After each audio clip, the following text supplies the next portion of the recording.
Let's do it.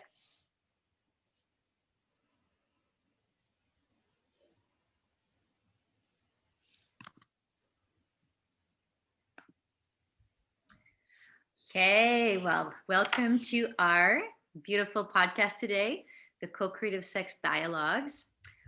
We were off for the whole break over Christmas and the other holidays and everyone's holiday time.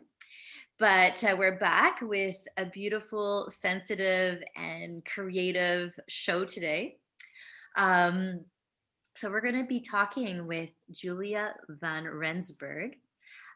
She was actually one of our participants in the incubator, the Co-Creative Sex Incubator, and she came to our incubator with really an open heart and some really challenging and very heart opening sort of challenges that she shared with us, and I was so moved by her journey and asked her if she'd be willing to come on this podcast and share a little bit more, because I'm sure she's not the only one who's dealt with this. And so the topic is, how do you deal with and how do you heal from really, um, discovering that your partner had an affair? And how do you, rebuild, go back and rebuild trust with that person? Is it possible? What are the steps? Why doesn't someone just leave? What are all the intricacies in that? And at the same time, we've really used creative expression as this beautiful, powerful tool to go into the soul life and basically move things, the difficult stuff, and really transform them into art. And Julia has done such a fantastic job of doing that. Julia, I asked her, like, how can I introduce you? So this is what we came up with. Julia is this overly trained, scientific background, postdoc trained human being who is a stay-at-home mom now. So overly trained stay-at-home mom, she calls herself, and with a love for creative writing and expression. But also she has discovered that she's, been much more trained in the technical writing and has discovered how much actually this creative flow and this need to have the soul life given the spotlight or the mic has actually been a really beautiful experience for her. So I thought we could sort of just hit it off right away with one of her pieces and get you guys right into the creative juice of what we're doing. And then we're going to explore a bit more all the ramifications and what Julia has discovered about herself. What does she discover about these dynamics? What are some of the signs that need to be tended to for it not to go down this route, or just anything that will be helpful to us to take on this conversation, which is of course usually a conversation that's very heartbreaking from anyone that's involved. So hit it off, Julia. If there's anything else you want to say about yourself, you're welcome to start it off and maybe introduce your piece a little bit. Okay. Well, this piece is something that I have literally never shared until today. So I'm excited and very nervous to do it. I wrote this actually after watching the first half of Hamilton. So it's a bit inspired by the Hamilton beats. If anybody hasn't seen it, that whole thing is musical, a lot of rapping, especially in the first half. I am not a rapper, but that's how this one came out. And I'll just say, like, being in Julie's course for 12 weeks, I think I wrote this about halfway through. Just anytime I saw something that inspired me, I would just get these stories in my head and I just had to get them out. And so this was one, like, I went to bed and I got back up and sat down and wrote this at probably like 1 a.m. And I've worked on it a little bit since then, but I kind of just like to leave my stuff alone. So this one is untitled. This is basically a long sort of story. So I'm just going to jump right in. Well, this is a story all about how my life got turned upside down, and I'd like to take a minute, just sit right there. I'll tell you how I survived the pain of my husband's affair. Intuitively, into you I see intimacy, into me I see. I want to be free, to know what that means. It's 2020 and I'm on my knees, begging Julia, please, you've got to be there for me. I exit my body, I get up and leave. Darkness falls and I retreat, then cry and beg for mercy. In 2014, one became two willingly, happily, honestly, but unknowingly we became a three. Some would say, get up and leave, but the voice that I heed says, forgive and make peace. My world burned down, my heart swirls around, the darkness surrounds, my feet hit the ground and compassion abounds. I tuned in, heard a sound, my voice singing, I am found. Sierra, my dear, listen to me. I'll teach you a thing about integrity. I learned it before when I was 16, a foolish girl, a flirt and a cheat. The pain I caused, it ran so deep, deep. But barefoot and scared, I couldn't flee. Through tear-stained cheeks, I faced the demons in me. So many years ago, I count 20. I've learned so much, so hear me, please. Do the right thing if it's hard or easy. Do the right thing, do the right thing. Simple words, yes, but challenging. You are a facade, a vampire, a leech. Your fucking black hole will not consume me. Through my loathe, my sorrow, my grief, I still can think of you tenderly. You're a lost little girl, that I see. You have so many unmet needs. But damn, don't fucking prey on the weak, you cock-hungry, bloodthirsty fucking leech. I curse you through gritted teeth. From these depths, my anger seized. He was arrogant, dishonest, stuck on the peak. He was breaking empty, his outlook was bleak. Cocky, inflated, looking down on me, his head in the clouds, unable to see. He trusted a muse, betrayed me, then shattering, tumbling, busted the mustard seed. Getting caught gave him reason to speak.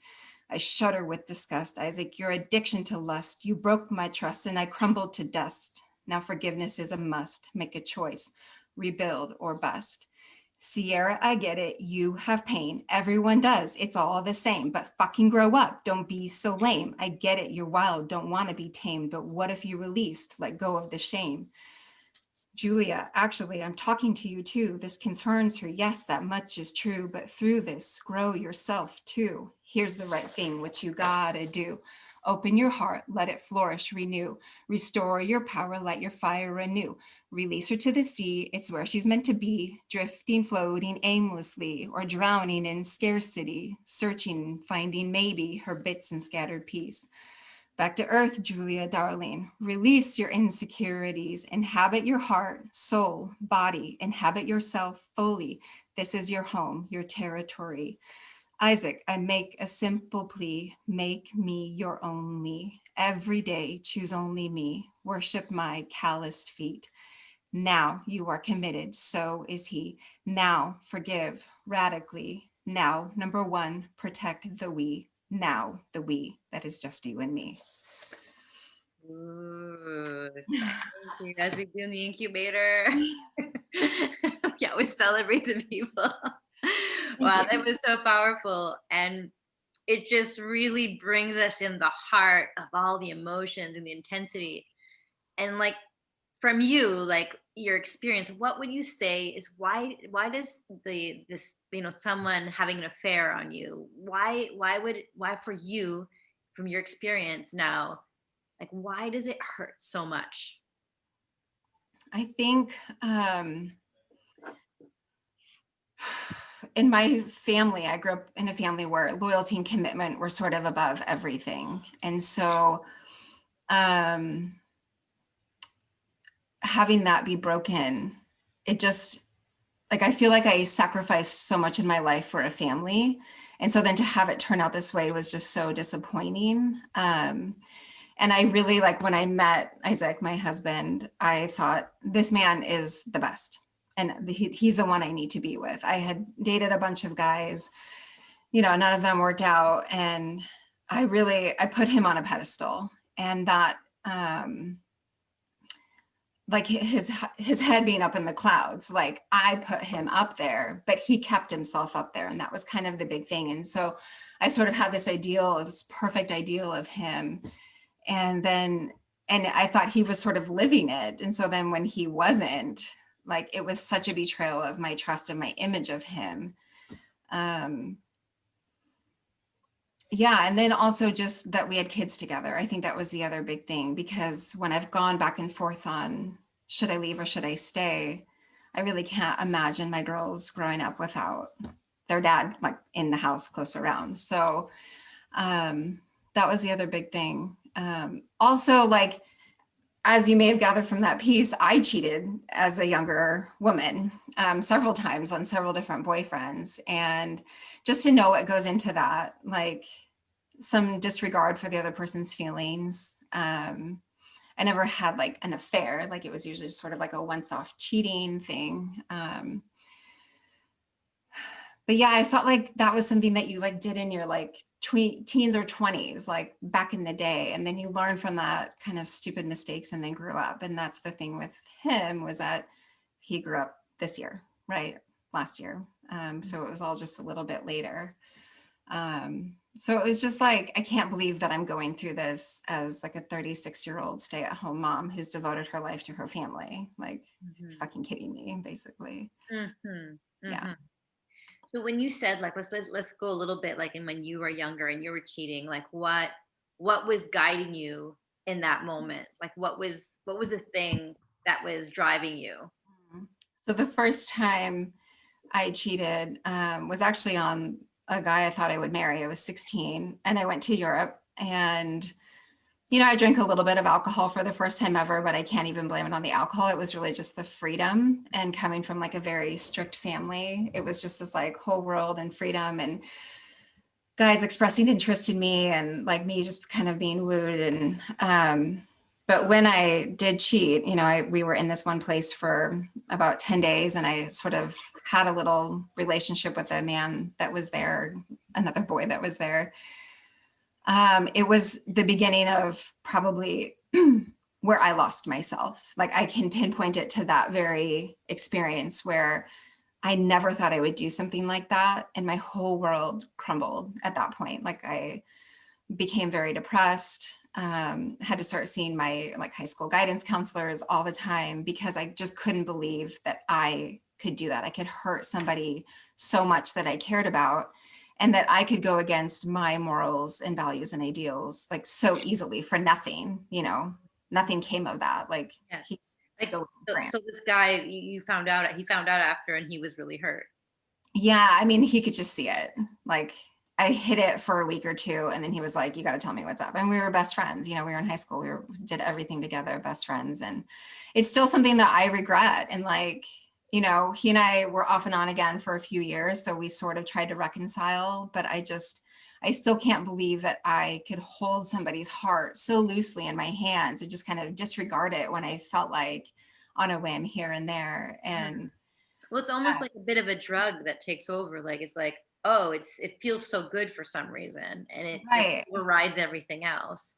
And there was like no specific reason that I should have done it. Like, it wasn't like there was anything wrong with our relationship. It was just like an appeal, like, oh, this guy's paying attention to me, so let's just see what this is, as a kind of like stupid 16-year-old. Yeah.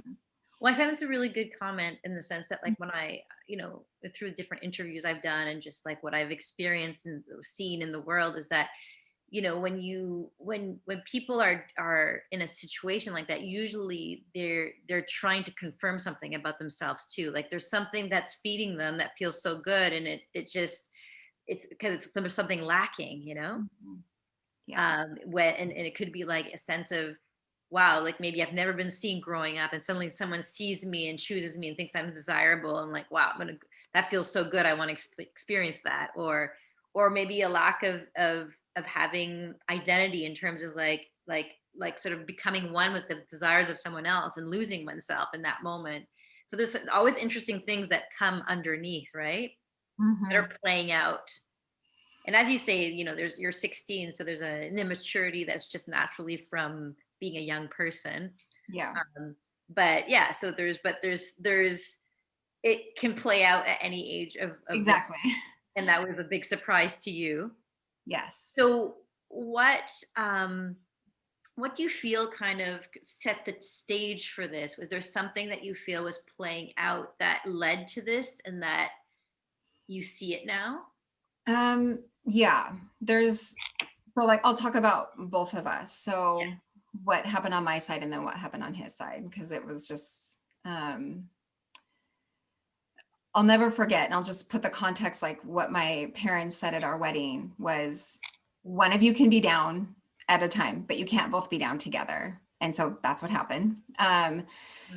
Basically, our second daughter was born a little over 2 years ago. She was just a handful for me. She had some more medical issues that came up, not as good of a sleeper as our first, and just a lot more draining for me. I was kind of mourning the loss of my older's babyhood, kind of graduating into like toddlerhood and older kid. She was 2.5 when our second was born. And I just kind of like, through the late nights and all the stress and worry and probably some postpartum anxiety and depression, just kind of like holed into myself. And I basically just spent most of my days in dark rooms trying to get our little one to nurse properly and to sleep properly. And so I just, I mean, that's how I remember it. I'm sure that my life was actually very full and I was doing lots of things, but what I remember about that period was me just kind of walling myself off. And that I, rather than turning to my husband for comfort, I just tended to turn to food. That was just safer, easier. And so we kind of had this daily routine. We're like, I'm home with the kids. Stressful things happen. I resort to the pantry. That's kind of my sanctuary, you know, grab some sugar or whatever and get on with my day. But I was not happy or fulfilled at all doing it. I felt very isolated. And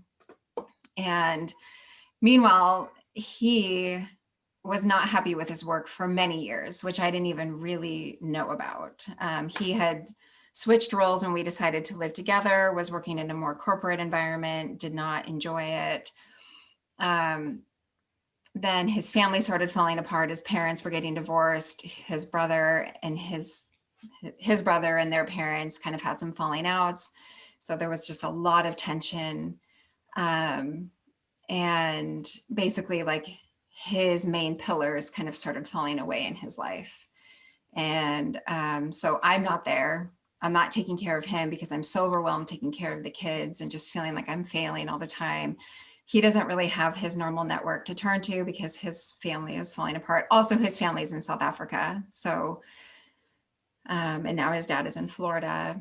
So I think it was just like, he became very alone and kind of in the grind at work and late nights. And so like after the kids would go to bed when we could normally connect, I would like, you know, get my chocolate and he would like get his phone and play games. And it was just kind of this vicious cycle. I was, you know, it's a term that moms use, like touched out. Like I've been breastfeeding all day. I've had kids climbing on me. I was not interested in intimacy. My body was basically shut down, like no sex, do not have sex. Like that was the only message I was getting from my body. Like no kids right now. I was breastfeeding, you know. And so I didn't even like want to touch him because I was so afraid that like he would then just want sex and I did not want sex. And so I was just too afraid to communicate anything in that regard. And I think he was too, because I was probably like, are you kidding me? Anytime he asked me, like I was just very short. So Mm. really just not taking care of myself. And then, but then things did turn around. Actually, even before he started the affair, I started seeing a really helpful therapist. And I felt like I was kind of coming out of it, but it wasn't fast enough. And this opportunity presented itself. I mean, obviously, he met a very special woman who caught his attention and had for a long time. And then once she started kind of pursuing him, he saw the door open and decided, you know, little by little, eventually got himself involved in it. Hmm. And was he like sort of thinking to himself, like, I'm just going to keep this kind of dual situation, or was he actually planning his escape, or Um, what was going on for him? yeah. So for him, so she proposed an interesting kind of alternative to like his life because she engages in polyamory. I don't really know how you say that, but she has a polyamorous relationship. So she's now married.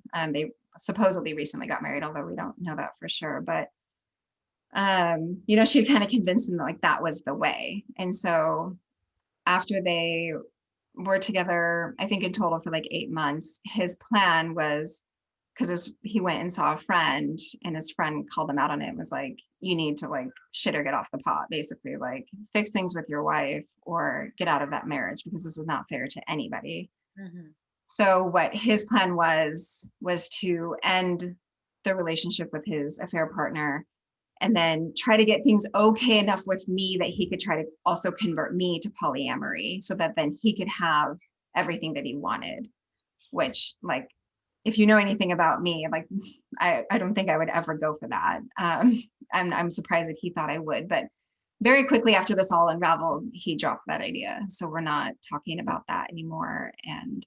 But that was his plan. And so he had already started actually to try to manipulate me into thinking that polyamory was a great idea for us without talking about any of this other stuff. I didn't know about the affair yet. So Mm. then there was a lot of trust issues about manipulation as well, because like I knew he was manipulating me. I just didn't understand what was behind it.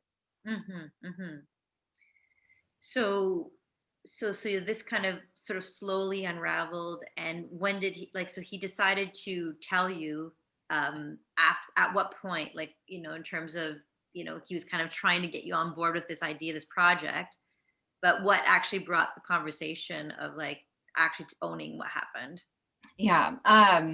Well, I have a piece about that if you want me to Yes, just. go for it. Okay. And then we can talk about the details behind it, but this will set the stage. This one is called Bleeding Ulcer, Broken Heart. Saturday night should be date night, but in the dark hospital room, the overpowering smell of urine serves as a constant reminder.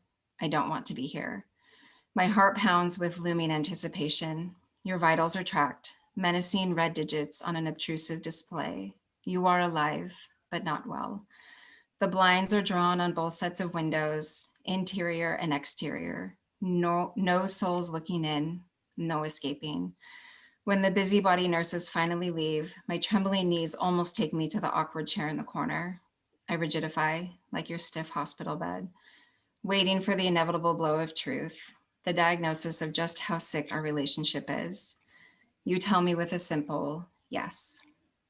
My head spins, my chest constricts. I can't breathe. I might need to push your call button. I'm seeing spots, losing myself to the darkness. I could hurt you. I could impale you. But instead, I crumble. I collapse on the nasty hospital floor. The fluorescent lights blink back tears. I want to disappear, to make this nightmare end. My heart screams silently, medic, I need, I need, I need, I need to get out of here. I blindly hurtle myself down endless flights of stairs, my shoes echoing, taunting, as I stumble into the depths of the darkest reality I ever feared. Mm. So this is about the night I found out. So he went in to the doctor that day because he had blood in his stool, and they sent him to the ER for follow-up. And so I met him in the ER. And as the nurse came in the ER to help him walk to the bathroom before they were going to take him up to his overnight room, and I saw a text come in on his phone, just Sierra, the name that I read in the first one, no last name, at 9:30 on a Saturday night that said, "Oh, I'm so sorry." I didn't even pick up, I picked up the phone, but I didn't even read it. I didn't need to. I just knew, like, I've never heard this name before. It's 9:30 on a Saturday night from a woman who's in his phone without a last name. Like, it was pretty clear to me. So I had to wait until they got wheeled upstairs. And then I just asked him, I didn't really even know her name or how to say it, so I totally butchered it, but he knew exactly. And he just said, yeah, he was having an affair. He was in love with her. I asked if they had slept together. He said no, which turned out to be a lie. But we didn't even get very far. I was just like, how could you? I can't believe this happened. And like, then I basically was like, I have to get out of here. So yeah, so he was in the hospital for the next 2 nights, I guess, that night and then 2 more nights. And then when he came home, it was kind of like we had to deal with everything. But him being in the hospital in a way was like, one, he had an ulcer because he had been living this double life, which had taken a toll in different ways. I mean, he also obviously had the bacterium that causes ulcers, but most people have that and don't get them because they're not so stressed. So he made his case, like, I'm clearly suffering. I have a bleeding ulcer. Like, he had to get it operated on, right? They had to cauterize it. It was scary because he was clearly very sick. I mean, I knew he would recover, but also it just kind of gave us time, like, to talk, and then for me to be able to go away and for us to process it separately. I spent that first night not sleeping, kind of coming up with my plan. And then, like, that I was going to leave.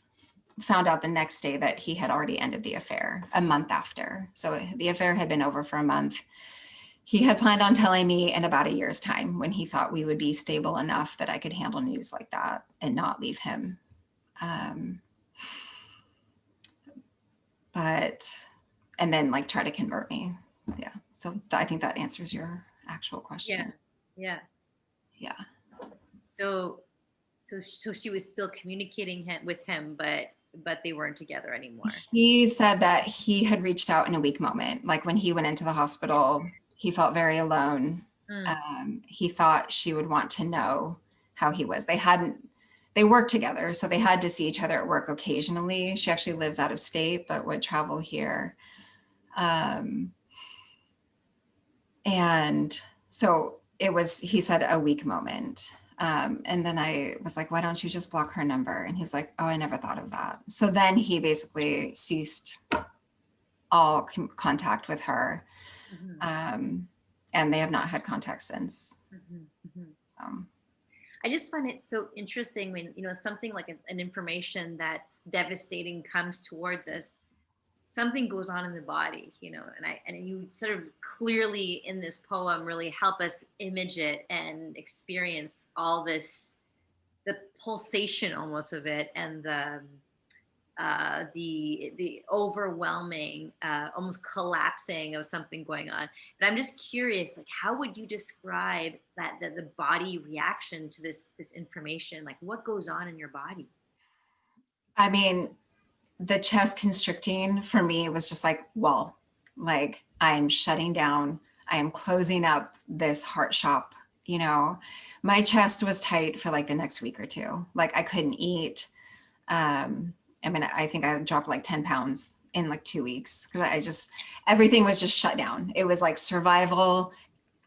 I was tense the entire time. And I mean, even thinking about it, and every time I read that, I get transported back to it. I mean, I remember you gave us the prompt, like, let the room speak for you. Being in a hospital room when something like that happens, it was like, there was a lot of metaphors of things speaking for me, where it's just like survival and being in that enclosed room. And then, like, yeah, just feeling like I'm dropping, I'm falling into darkness. And that's basically how I felt. Like, I couldn't keep my head above water because every time I thought about the fact that he had an affair, I just dropped into despair so easily. And honestly, if it weren't for my kids, like, I would not have functioned well for those next few weeks. So how do you sort of interweave the concept of like self-worth in that moment? Like, what was going on? Like, was it like you were so wrapped up in like your identity as being with him and him loving you that like suddenly you had no more identity? Like, what was going on at that level in the self-worth piece? Yeah, definitely my identity was wrapped up in that. And it's kind of funny. There's a song that I go back to a lot. It's because I have kids, they're both girls. We listened to Frozen a lot, and I was listening to the Frozen 2 soundtrack. And one of the songs in it is one of the last on the soundtrack, but it's basically when Anna thinks that she's lost Elsa. And she talks about how her identity is so wrapped up in Elsa. She's done everything for her sister, followed her around. She's always been there for her. And that was actually the one part of the song that didn't really resonate with me. I mean, the whole thing of like, I've seen dark before. This is like the darkest it's ever been in her life. That all resonated with me. But in the night that I thought about leaving, there was a part of me that was actually like, you know what? I've been living this life that I thought was right for me. And maybe this is a chance to try something else. And there was a part of me that was kind of like, I can do this. I had 2 plans. I would leave. I would pursue these 2 different plans, like, and I would be strong for my girls and I would make it work, and I would rely on my networks of people. because I have devoted so much, but almost at the loss of a lot of my other parts of my life. And so, um, in terms of like, this is where it became hard. If I thought about leaving, then I felt like I had my self-worth. And then when I thought about staying, I felt like I was giving it up. That's an interesting dichotomy. Yeah. And so then trying to re-find that within my relationship was really hard. And it has taken a lot of work, and him like really being open and honest about how much I mean to him. Like that's been a really important part of our healing process, because Yeah. it has been hard for me to find that again on my own while living with him. Like again, like if I could have just like left and shut the door on it, I probably could have found it on my own. I would have had those doubts and everything, but having to face it every day, like I've needed a lot of reassurance. Yeah. So that kind of sense of like insecurity every time you see him, you sort of have this doubt, does he actually love you? And so, yeah, so how did you overcome that? How did you manage to choose this route to stay with him? And how have you been able to transform this? I want to read my next piece because I feel like this will kind of lead into that story. This is called A Fair Survival. I'd be lying if I said I don't need you. I can stand on my own. I need you like fungus needs algae in a lichen-like union. I didn't leave because I felt the holy compassion, an understanding that I didn't understand, like the sun rising over a spinning earth. You mustn't have to make them forget or forgive. It will in due time proceed, like water breaking through a dam wall. If he can't help but love me, then let him. Console the fear. Let the ashes nourish new growth. You must have known that you risked it all. Your walk through the dark woods could have spelled eternal blindness. My tongue is sour from wanting to turn back time, wanting to speed heal the polluted ground rather than allowing roots to fully grip.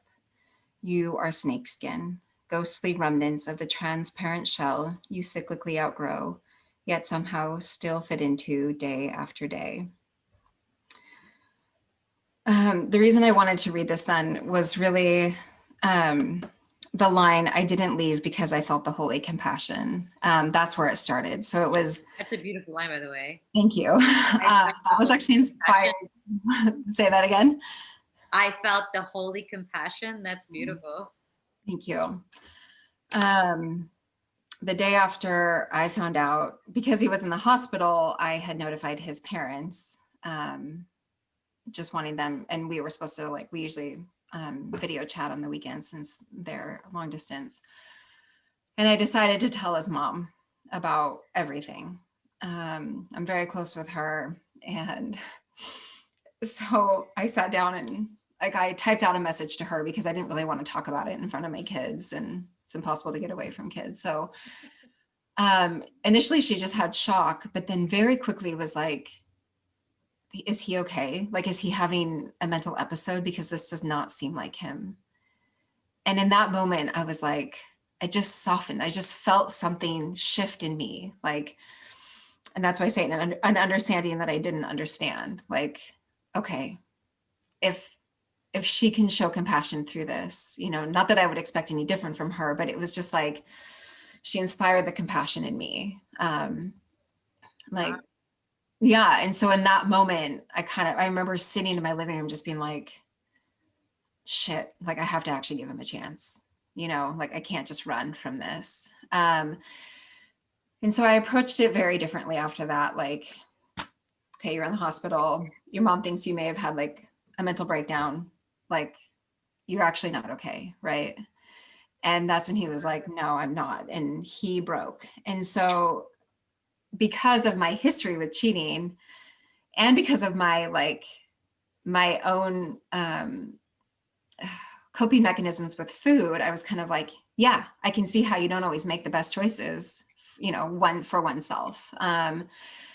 So drawing on my own experiences where I've been fallible and weak and been, not felt good about the decisions I've made and not really been able to get out of them as quickly as I would have wanted, I had to acknowledge that. And I mean, it certainly didn't make anything okay, but it made me able to have a conversation where I could try to understand what was happening for him. Um, and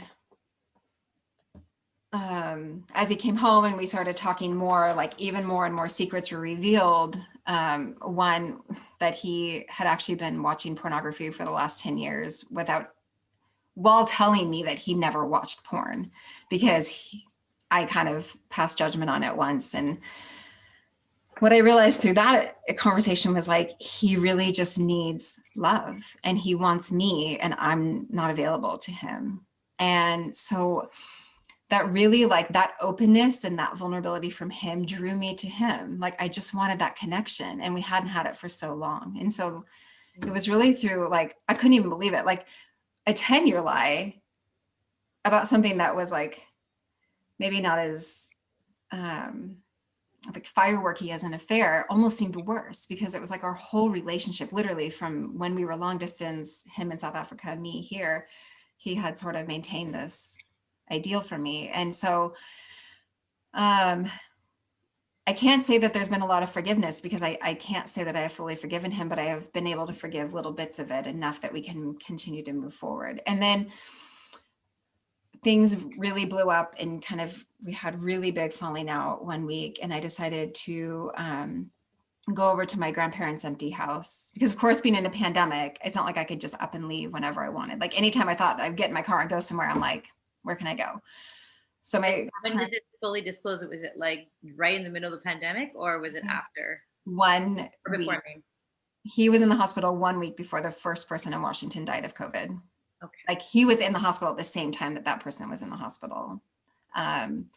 So we didn't get shut down for a few weeks, but because he had an ulcer, like, you know, we were shut down. He was already home from work. So it was end of February last year. So basically right when things were shutting down in Washington, since we were sort of the epicenter in North America. So in that weekend, I had a really intense dream about my cheating in the past, and realized like I had some demons I needed to face. So I should have grabbed it, but like I had a whole journal and a half of writing that I did. And I even like scribbled out this cartoon, which I think is still one of my best pieces of work. And if I had thought about it, I would have shown you guys, but I had actually just forgotten about it until now. It was like this little cartoon that like perfectly portrayed our relationship and our experience. It was me in a box, him in a box that he had broken his box. And it was me like trying to punch holes in my box and like make it okay enough for him to come back into my box, because I wanted to be safe in my little box and I wanted him in there with me. And he was like, I'm not coming back in the box. Like I've been here for too long and I'm out. And then it was like my insecurities of like, what if you see all these other great things outside of the box? And he was like, I already have, and I'm still here. So you need to come out of the box. And it was just like another way for me, like very stick figure cartoon, simple phrases, but like it really captured where we were. And I just kept asking myself questions and answering them in my journal, and worked through like my demons from my past cheating. So I not only cheated on my boyfriend, but I also was the partner in cheating with my best friend in college. So he was dating a girl. As soon as he started dating her, I realized I wanted him. And then I pretended I was sort of the best friend, but also sort of like the really conniving, manipulative person that made everyone think that they could trust me, until he eventually cheated on her with me. And like, I still can't believe that I did that. And even saying that, like, I'm so ashamed to say it. But like, I had to face that, because like, I've also been that woman as well. And so, yeah, I had to face that a lot. And then I came back like, okay, I can see that we've both sort of carried some deep, dark things, and like, we're sort of starting over now, you know, like, the old marriage is pretty much gone, and we need to figure out what a new marriage will look like. So So, what parts of the old marriage are gone? just sort of like there was sort of an arrogance that we had. We thought we knew each other so well, knew each other and ourselves so well. We did all like the personality test. We read the whole Gottman, like 7 principles of making marriage work. And we're like, oh, we got this. And we like stopped working on on ourselves and on we. Like, I don't even think we had the terminology of we or us back then, like really. And so that arrogance is definitely gone, that like, we've got this, Like a humbling, a really deep humbling. yeah. Now, we sit down every Sunday and like make time for us to just sit and connect, like over tea or a show or a meal or whatever. That's okay. So you asked what about the old relationship is gone? I don't make any assumptions about what he's feeling anymore. And I don't think he does for me. We are much more forthcoming with our own feelings, but also being willing to just ask, like, what is that about? We know how to fight a little bit better in terms of like showing empathy and hearing each other, because I think before it would just be volatile. And if we fought, one of us was storming out of the room, but like, I need space. And then we would come back like just as mad as before. And not that we fought very often, but I think early on, we sort of had those moments, and then we sort of learned how to like not fight. And then I thought we were great because we never fought. But then we just weren't really talking about anything, we were just like playing happy family. So a lot of, and then just sort of the naive trust. I mean, that has gone away, and that is going to take a long time to rebuild. And Yeah. How do you not fall into that paranoia? I do still. He's given me free rein to his phone. And he set up things like, if she were to email him, it would not only not go to his inbox, but it would go to mine. So I would know if she contacted him. He does not contact her. But of course I'm like, well, I'm not so worried about her anymore because you've taken care of that. But what about new people? I just frequently check in with him, but I also I understand a lot more what he wants in an intimate relationship. And it's just like deep connection with some physical intimacy. It's not this like need for sex that I thought that he had, which I have too, had just been very suppressed, and so we connect in a lot of different ways now that are satisfying for us, and we check in with each other on that. I think that's really beautiful just to highlight that, like, you started discovering the elements of what actually the person needs. So like, can you just highlight that a little bit more? Like, what does that look like? What was his needs? Like, how can you meet his needs now? Yeah, it's been a really big thing. Yourself in that process. Yeah. For one, just opening up, being honest about what I'm feeling and listening to how he's feeling. I've always called myself an emotionally high maintenance person because I've always thought that I like sort of needed a lot. And because of that, I sort of have overlooked his emotional needs. So just taking the time to give him my full attention, like through these planned connection times, has been really rewarding for both of us, because I know where he is, he feels seen. And then when he's having things come up in his life and work, I can understand, that stress isn't necessarily due to me or towards me. It's just from other things. Also, he told me he loves to have his like hair rubbed, his like head scratched. And so just that simple touch goes a long way. And so when I can see him being stressed, like, I'll admit it's still like, I still don't always do it. And I still have to like work up the courage of like, I'm going to put my hand on his head now and show him love. Like, it's not easy for me. Do you know why that's not easy for you? I don't. I think there's just a part of me that like, it's just easier for me to like stay safe in this little bubble. And when I reach out of that, I don't really know, but it feels so good to do it. Like I can Is it like you're almost scared he's going to reject you too? Like you do it? No, I don't think he would reject me. Almost like then he would want more or expect more. And Or like, like you would lose control a little bit of yourself. Like there'd be too much expectation. I think it's more You that. wouldn't be able to put boundaries. Of the Yeah. like, I don't want to have sex right now, for instance, or Yeah. things like that. Yeah. I think it's more about the expectation. Having been like pregnant or breastfeeding for the greater part of the last 6 years, like I said, my, I'm just not as open or receptive to that. But also he's been really great with me through this period.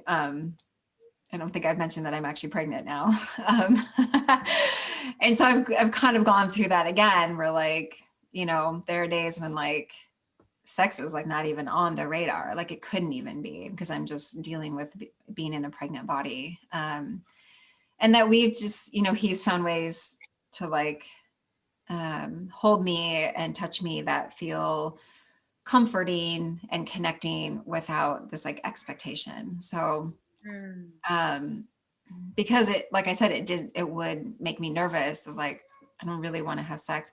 But I will also say now that we're connected, like I'm much more open to sex. And so, because we have an intimate connection. And you almost trust a little bit more that you can be, on one hand, like in connection with what you actually want, but also he'll receive it if you're not wanting it. Like Yeah. it seems like you're safer. Yes, there isn't this like expectation rejection cycle. Mm.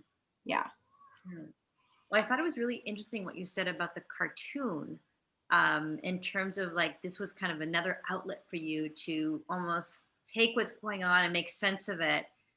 And I'm curious of what has it been your experience of like taking all this experience and putting it into art? Like how has that been helpful, or what does that do for you? Hmm. Um, it really helps it get out of my head and I'm not just turning it over. And once it's on paper, um,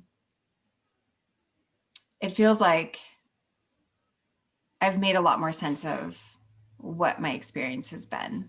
That I have this thing now that I can go back and look at, and it has captured how I feel. So I don't have to carry that feeling with me anymore. Like, I think it was halfway through or a third of the way through the incubator course that I wrote the Bleeding Ulcer Broken Heart piece. And it was just like a shift where like I didn't have to keep replaying that story as often in my head. I mean, I still think about it, but it's not like I didn't have to worry about like sort of curating this story for myself because it's been done, and um And then the aspect too of like having spoken it and people having received it, yes. all those elements, right? Yeah, my story is carried by more than just me. And it's been carried like because I'm in control of how I write it and how I read it, it tells the story that I want. A lot of times, like when I've had conversations with friends, it's bits and pieces and they're asking questions and their own judgments and insecurities and fears are coming. And I leave being like,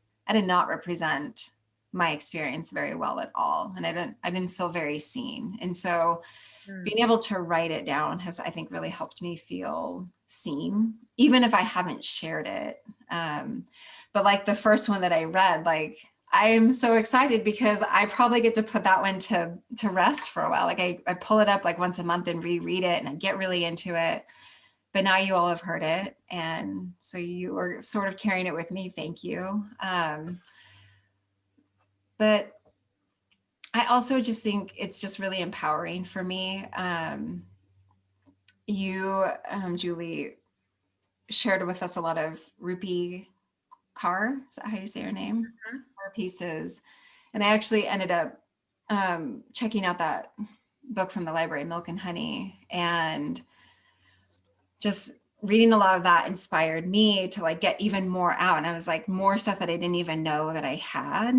And that's been the other really empowering thing is like, I read or hear or see something now and I'm like, okay, I can turn this into something and it like gets it out for me. So with that, I have one last piece that was really inspired by her book. And it was, I'll say the first half I banged out really easily. And what I've noticed in my writing is like, I tend to be very dark, especially through a lot of my experience. And it's been a challenge for me to sometimes show like a more positive light. And so this was a piece where I challenged myself. I wrote the first half very easily, which I think was kind of on the more negative side. And then I was like, okay, let's see if I can write the flip side of this. So we'll see how it turned out. I also have not shared this with anyone. This one is called You're the One That I Wanted. You're the One That I Want. I wanted a smart man. You thought you could outsmart me. I wanted a strong man. As your pillars fell away, you crumbled and broke. I wanted a sensitive man. You didn't let me see the shadows of your soul. I wanted a loyal man. You were faithful to your selfish desires. I wanted a loving man. You had so much love, you needed her too. I wanted happily ever after. Now I have painful memories forever. I wanted the perfect you I had conjured up. You incinerated that image in the wildfire called betrayal. I wanted an honest man.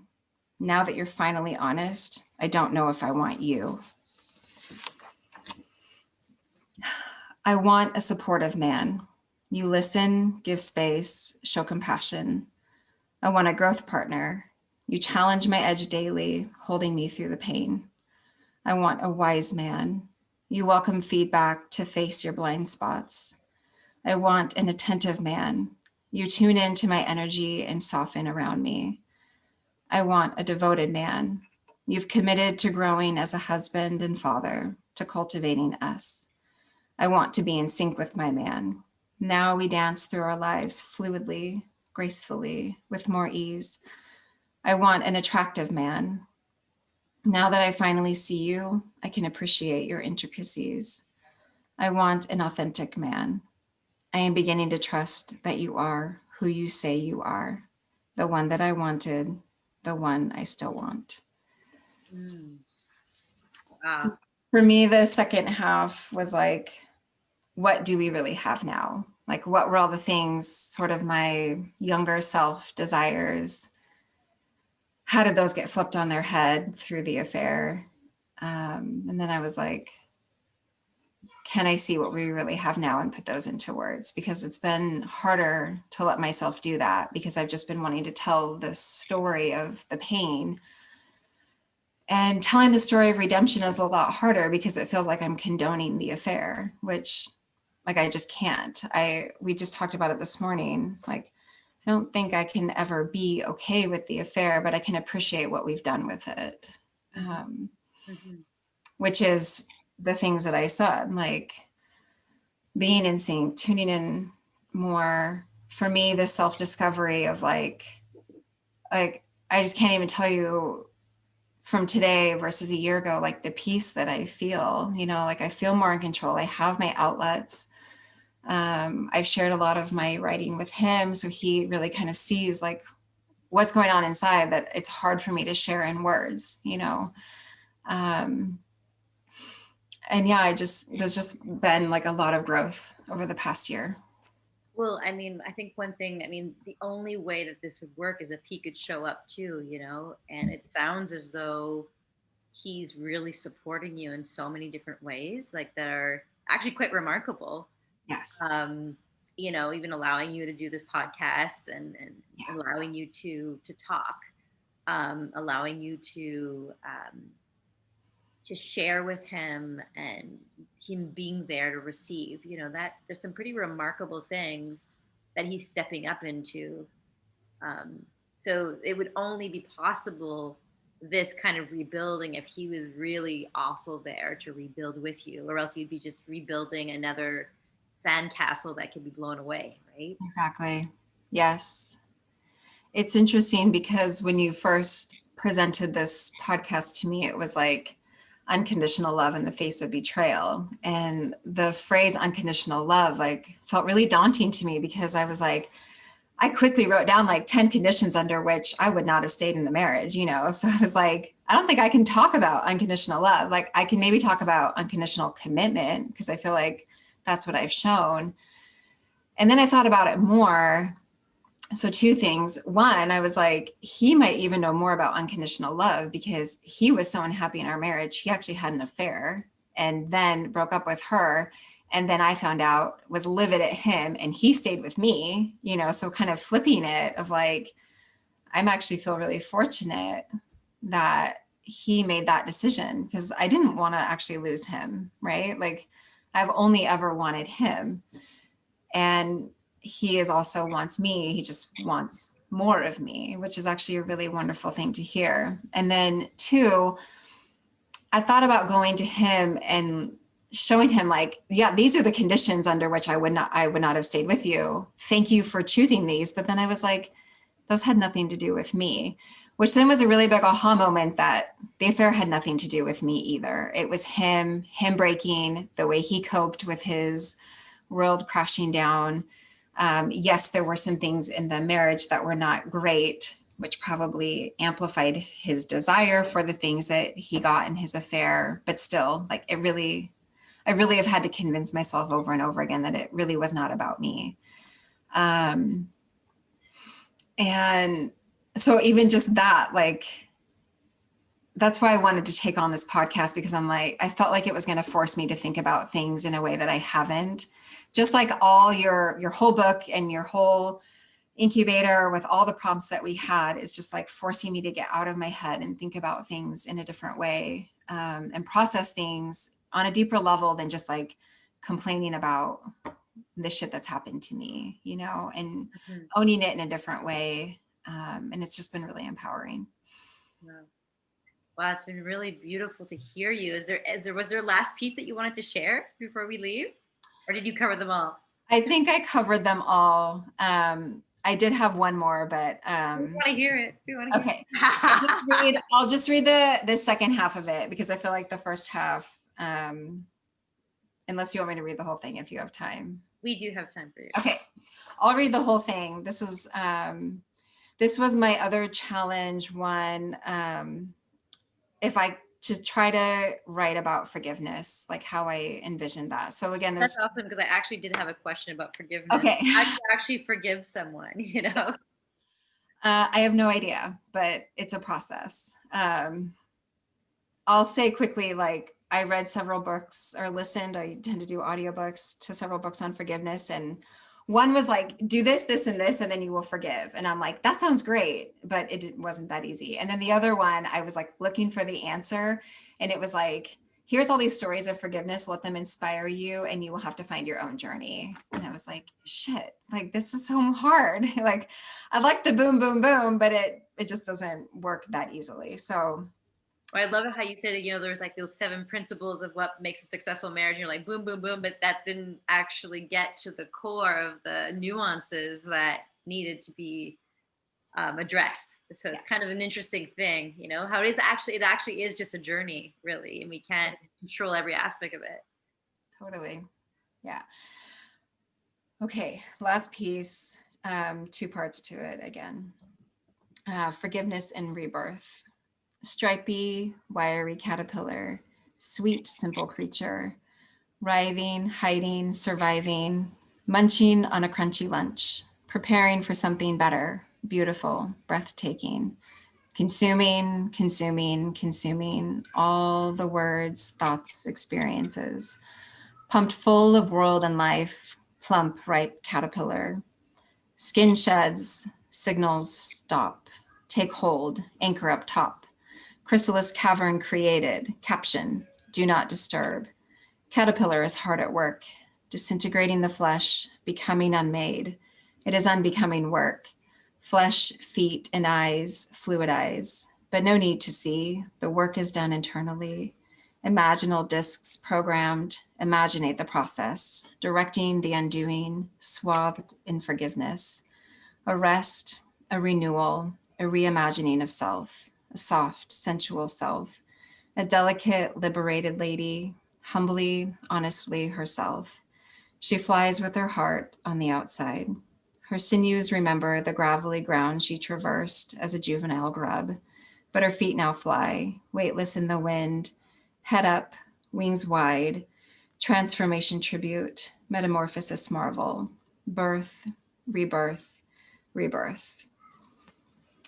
That was my idea on forgiveness. And then it was like this beautiful, wonderful goal sort of thing. And I just couldn't get there. And so again, after Rupi Kaur's book, this was the sort of second installment, what was inspired from her, Unbirthing. I envy the butterfly who hides in her shell, while undergoing the awe-inspiring metamorphosis that transforms her from simplicity to magnificence. The unbecoming and new beginning are wired in her, written in her DNA. Are they written in mine too? My threads are stacked under too many stories. So even if I have the magic inside, will it ever be accessed? Will I ever transcribe my story? Like how I wanted to learn to play golf on my own with only my scrutiny so I can impress my dad. I want to hide away, unravel my threads, become who I want to be without the messy simplicity of my growth. On display, too exposed. Couldn't I just awaken as the new me? Embracing change feels too vulnerable in front of your eyes. Hmm. Wow, waiting in front of your eyes is too vulnerable. That's beautiful. Thank you. Wow, so many beautiful images. And I always told this to Julia, like whenever she would create her work, like she's the kind of work you also have to read again because there's so much there, so much richness and um, beautiful words and just subtle ideas, so many layers. Thank you. So thank you for sharing your work, sharing your heart and your lucidity, your discernment. You've gained so much. I really just hear it through all your experiences, like all this nuances and this honesty. You've got this tremendous honesty, and that's a really powerful thing to witness and be in the presence of. So thank you for that. Mm. Is there anything that you'd like to say to sort of finalize our conversation? Um, I just wanted to say, coming into this, I felt so nervous, but I just really want to thank you and like honor you giving me a chance to share my experience and what I've gained from it. And I do hope that people listening, might feel inspired or just know that they're not alone in this. And like, I just want to honor what you have given me also as just like another creative tool to work through this. I can't imagine having gone through the summer and the fall without the outlet that you provided. And so I'm just really grateful for that. And that, like, obviously it stuck because I'm still writing. And I really appreciate you as sort of like a healer really for me. So thank you. Thank you. Wow, that's such beautiful words, and I'll just take it in. um, I also just wanted to say that, yeah, I think even just listening to you throughout this whole process, I think one thing we can quickly go to when we hear about a word like affair or cheating is there's a lot of judgment that comes up in anyone, right? Yeah. But when I hear your whole story and the nuances and what you guys have discovered and worked through, it just shows so much more of what this experience can lead you to. So it's so much more. There's so much more depth and so much more. It's a much more of a becoming than something that you can sort of just negate in a very dismissive way. It just shows how much more complex it is and beautiful. There's actually an unfolding in this, Yes. and I can feel it from your story. And and it's not over. It's a continuous thing, that there's waves of different feelings that do come up, but it's actually quite inspiring to see how you both have taken this on and transformed feelings, and it feels like you're getting to a completely different place. Yeah. I can really sense that. So thank you for sharing that, because I think it opens up possibilities for everyone. Yeah, and like you said, I mean, it took a lot of effort and honesty from both of us. And like, I am just really grateful that he was on board with that and that I had enough people sort of encouraging me to overcome the insecurities that I felt to actually get to that point. Because that's really what it was for me. It was like opening up to new possibilities, that it didn't just have to be the end, because that's what I had always thought. Right. Yeah. In that moment, in that hospital place, it feels like this shattering, and it's like there's nothing that can be done with this. Yeah. But yeah, you really have been taking all those pieces and bringing it back and creating something new. But it's like there's a conscientiousness and commitment and willingness to go through these stormy airs to, and winds to like actually come to something new. So thank Yeah. you for being this inspirational, um, just sharing your inspirational process, because it really takes something. And I was telling Julia just before we started that, when I interviewed people for their stories, I mean, sometimes it's very hard to talk about something so intimate and so difficult that so many people have an opinion on, um, and yet have your name attached to it. So it really takes something, Julia. And I just want to thank you for honoring us with your authenticity. Mhm. Thank you for the opportunity. I am definitely like, if I'm going to do it, I'm just going to do it. And I appreciate you supporting me through it, and appreciate all the listeners sticking with us. Well, thank you to all the listeners. And we actually have another interesting story coming up next week. It's going to be Mike Blocker. He's going to talk to us about his journey around unconditional love and healing his past. And it's going to be very interesting to see what his journey is about. So, yeah, so I'll give you a big hug, Julia, and to everyone that was listening. It was really awesome.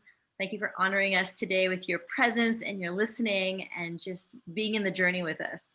So I'm going to say goodbye to our Facebook folks.